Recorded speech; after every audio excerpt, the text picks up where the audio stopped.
Welcome, you're watching Kaleidoscope Ceylinco Live News Capsule. Printing new money is a controversial subject, and over the past 2 years, Sri Lanka has expanded its money supply by printing money with gay abandon. The idea that printing money leads to inflation was refuted by Dr. Howard Nicholas in one of our previous segments. Today, we hear a different view from Advocata's Senior Research Fellow, Roshan Perera. Welcome, Roshan. There's been a lot of discussion about the reformation of the Monetary Law Act, which is one of the IMF conditions. What exactly does this mean? So I think we have to go back and see what is the primary objective of a central bank, which is price stability. But to do that, they have to be able to conduct monetary policy without outside interference, and particularly from governments. And one of the main provisions of this new central bank law is basically it tries to restrain the central bank's financing of the budget deficit. But as I said, this requires autonomy of the central bank, particularly in terms of its operational independence. And in Sri Lanka, we have experienced in recent times, particularly, the consequences of this unrestrained financing of the budget deficit in terms of very high inflation, plus the collapse of the currency.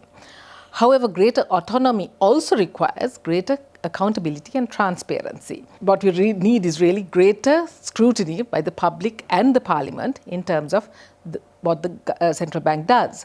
And this is in relation to particularly the selection of the governor and the monetary board, the administration and the financial operations of the central bank, but most importantly, in terms of the policy implementation of the central bank to ensure that it satisfies or it achieves the objectives for which it has been established.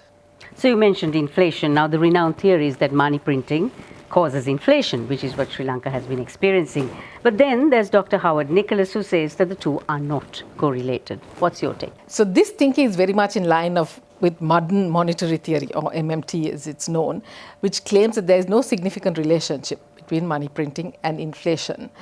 However, even for those people who actually propose this or hold on to MMT, they qualify it and say that it relates to countries with a reserve currency like the US dollar, Japanese yen, or the sterling pound, which Sri Lanka it does not have.